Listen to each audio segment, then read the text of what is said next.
You're tuned in to Talkin Tigers on KCRV Radio, your home for Caruthersville Tiger sports for over 40 years.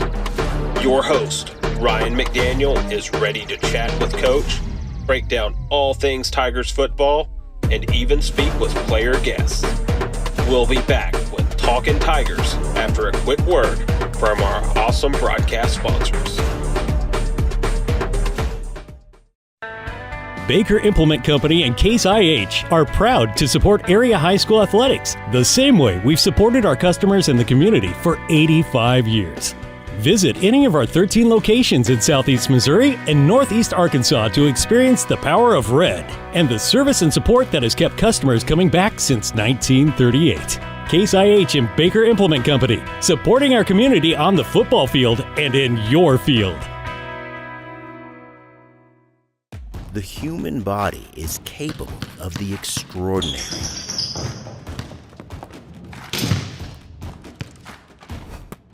As well as the not so extraordinary. No matter your skill, restore your peak performance with the Orthodox, a dream team of orthopedic surgery. Get back in the game with the Orthodox at NEA Baptist.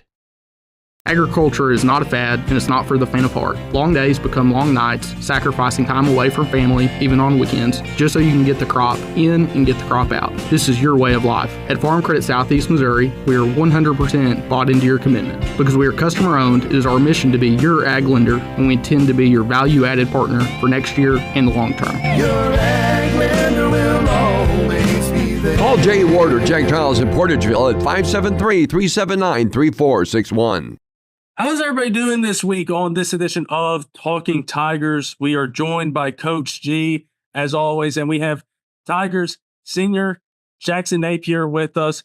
Fellas, how are you doing this week as we head into week 5? It's creeped up all of a sudden. Pretty good. I'm kind of nervous, but I think we can do it. We've been working pretty hard, so I really do think we can win. Man, it's gonna be a close game, but if we put our all into it, I think we got it. Yeah, absolutely. Big game this week, of course. Big game last week. First conference game last week against Charleston.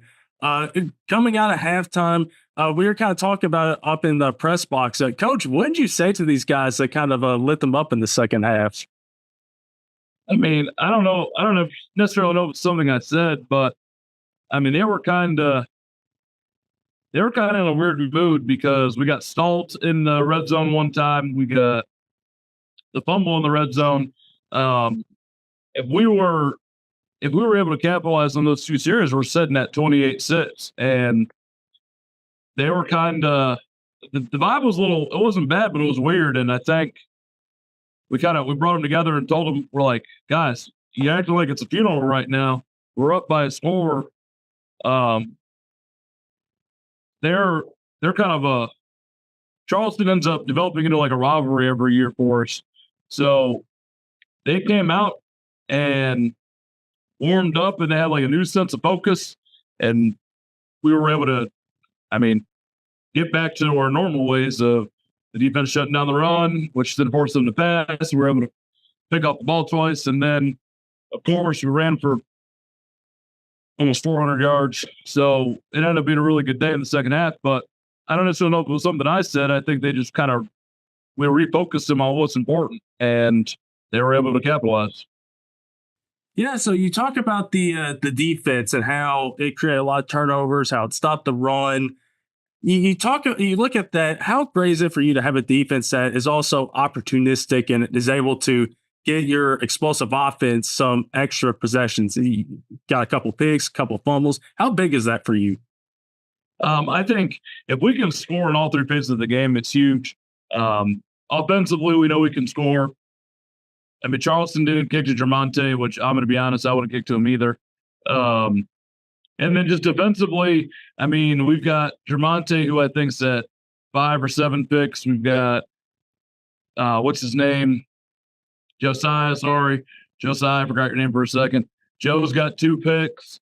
We've had several fumble recoveries, so being able to generate extra possessions and being able to score on more than just offense really takes a lot of pressure off of the offensive staff. Like, I know Joey really appreciates it when the defense scores and he's able to kind of regroup for another second and figure out where he wants to go the next drive. But it's also really exciting that we have the athletes, especially, we have the senior and Javante, but a lot of our other guys that are turning the ball over are younger guys, which means that sustaining defensive success is something that is not just senior based. I mean, Oscar has over 60 tackles.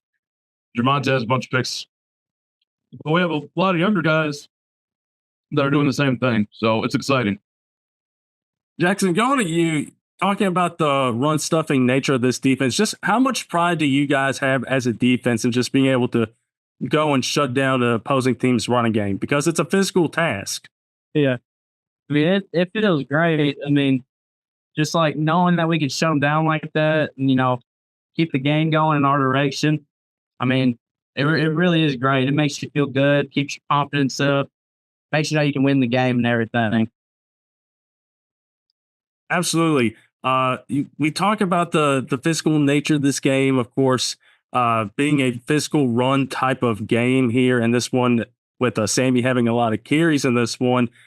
Coach, I'm kind of wondering, and I guess it's more so a question for Joey since he's the offensive coordinator, but how much of that is, being more of a running style type of game? How more is that, the initial game plan, or is it just kind of feeling out how a game is going? Like, okay, we see a game's going in this direction, we're going to adjust to that. We go into each game with a passing game plan and a running game plan. And I'm a big feed your hot hand type of guy. So if we're running the ball really well and we're rolling and the offensive line's rolling and Sammy's rolling, I mean, if we're generating big plays and we're generating first downs, I mean, we got to play the hot hand. I know we run the RPO series, which really helps get the ball in the air and kind of lighten up the box. We're really fast wide receiver wise right now, so the bubble screens are always good for us. And we proved in a couple games that we can pass vertically. But we had the rain game against Carlisle where it was ground heavy. We had Charleston where, quite honestly, we were so dominant on the ground that we rolled with that strategy, used some clock management, and was able to really generate, positive yards and everything we really did offensively. It's hard for me, when I was calling plays, it was hard for me to get away from things that were like your honeypot. If you're running counter for 5 yards carry, damn, that's 2 plays to get a first down. And eventually it's like the 3 yards in a cloud of dust double wing type of thought process. Eventually those runs will pop. But what it also does is when teams start really crowding that box, we have a full pass game and we have passing periods in practice where we're ready to go to air it out. So having a diverse offense in that regard, but also understanding that, shoot, if Sammy's running for 8.8 yards a carry this game, we're going to ride it. And then we have a young running back that we put in every so often. He's averaging like 14 yards a carry right now. So it's been really nice. And I think as the season progresses, we're really going to have to tap into that passing game more. And I think we're prepared for it because of Joey's play calling and keeping the pass active even during the rain games. So, and Joey and I do game plan together, but he has a really good feel of kind of where the ball needs to go and who the ball needs to go to. And he's able to really maximize on that stuff. And he is very similar to me. If he sees a guy rolling, let him roll. Let him roll.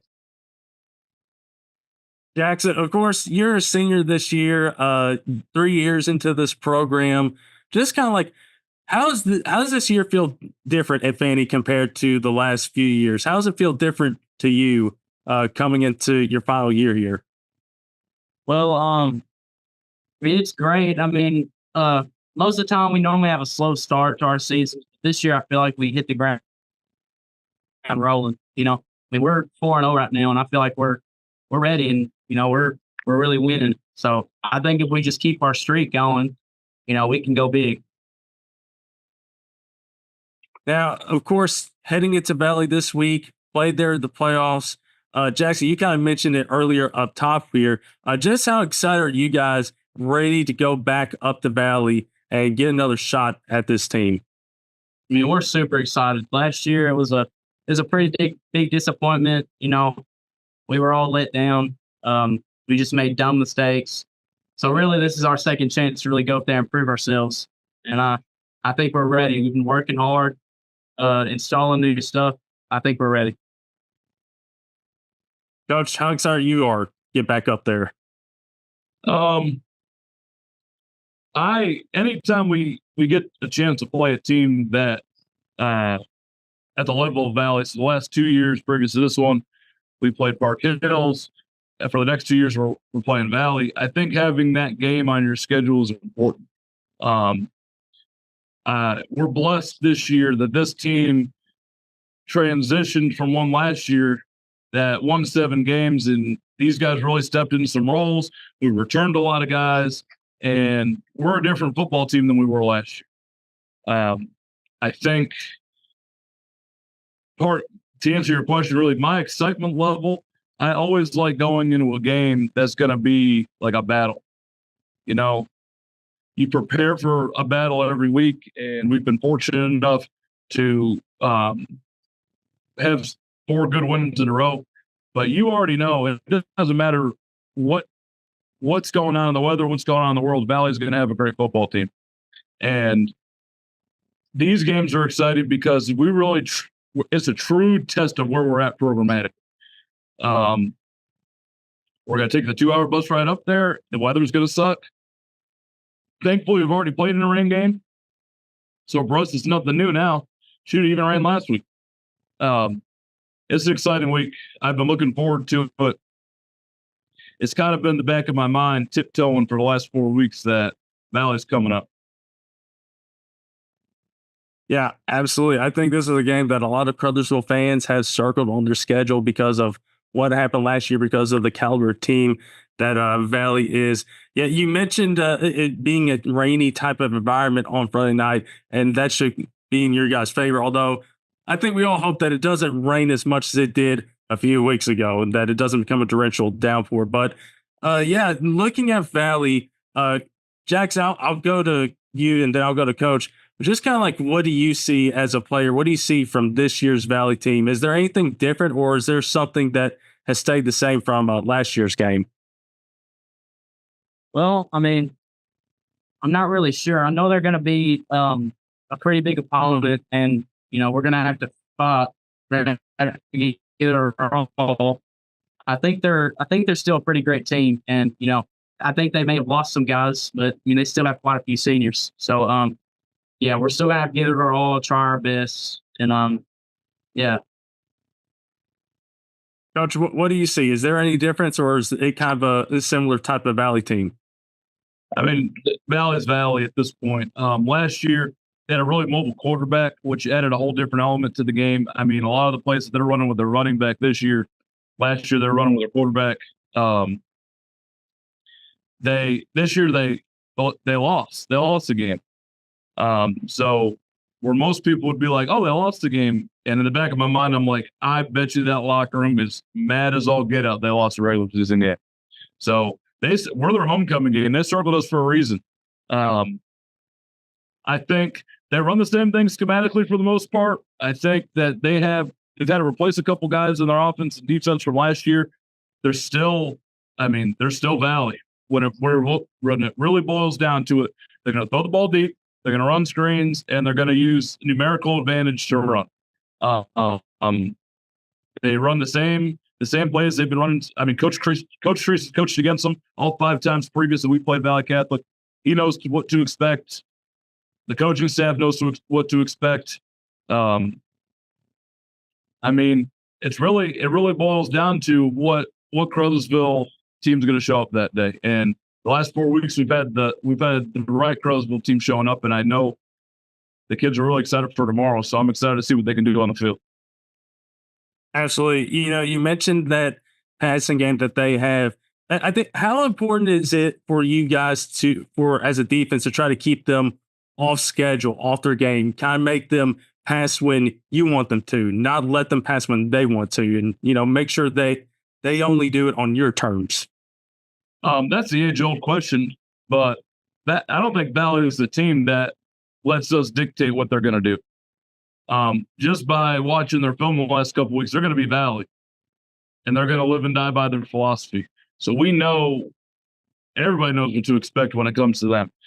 I don't think a lot of teams have really been able to dictate what Valley does other than Lamar in the state finals. So I know Coach Judd's going to stick to his guns. He's going to stick to what they've been doing for the last however many years that he's been there.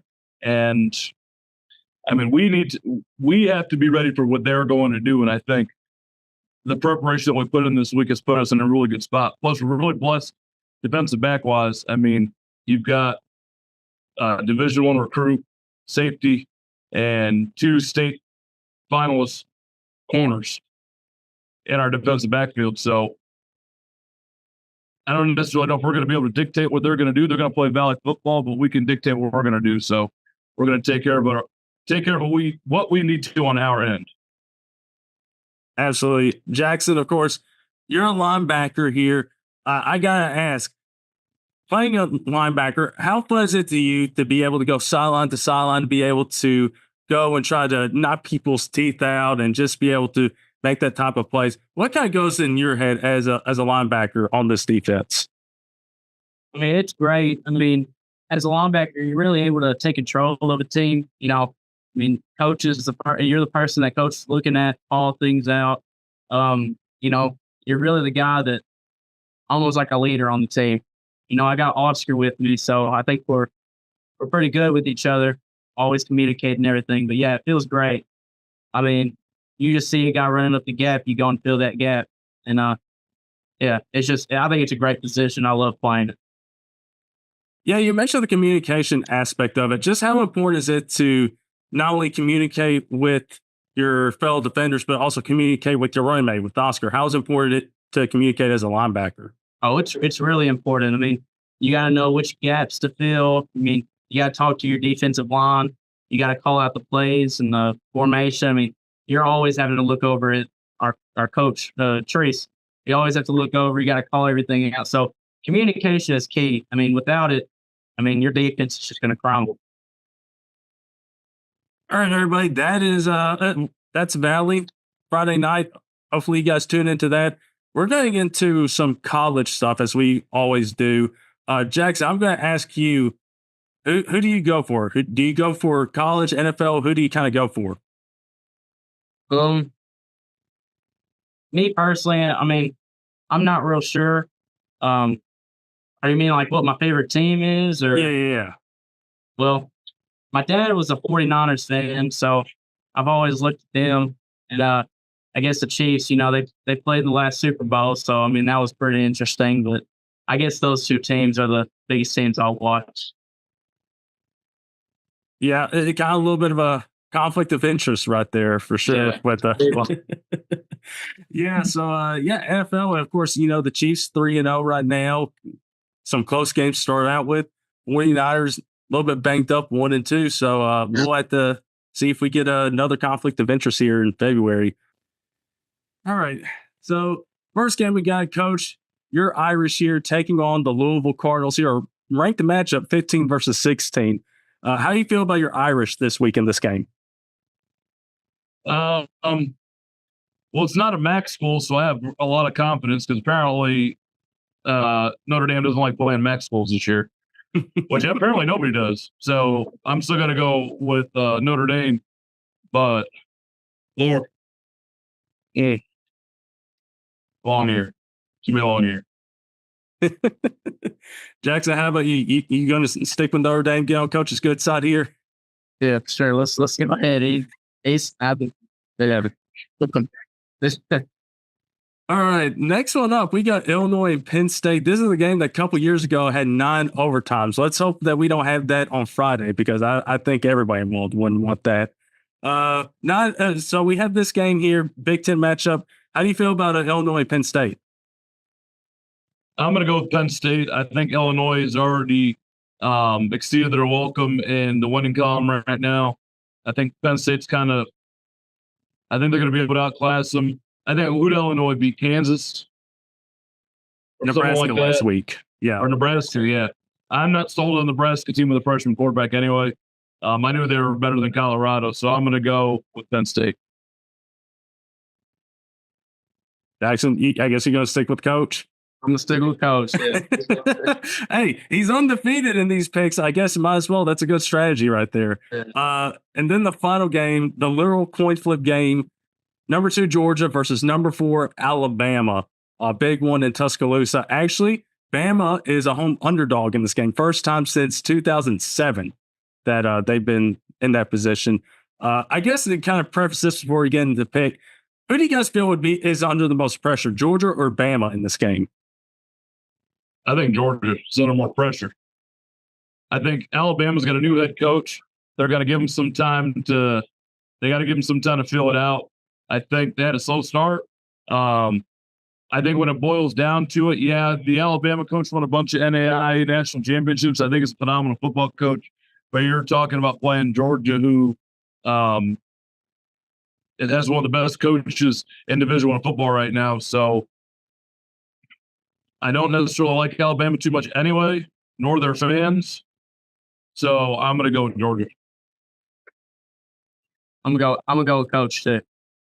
Jackson's smart. Hey, it's a smart strategy. There you go. Yeah, this ought to be a good game here. I'll tell you what, there's going to be more games like this in the next few weeks because I believe October 12th and October 19th, there's a couple coin flip games in there. So it ought to be a fun few weeks here. Guys, thank you so much for joining us on this edition of Talking Tigers. Good luck this week against Valley. Thank you. Thank you. All right, everybody, that'll do it for this edition of Talking Tigers. Again, you can check out the show on Facebook, search up KCRV, you can find us on there, or you can check out our YouTube page at KCRV Live. But again, everybody, that'll do it for this edition of the show. Thank you so much for joining us again, and we will talk to you guys next week as we recap the Valley game and look ahead to the 6th game.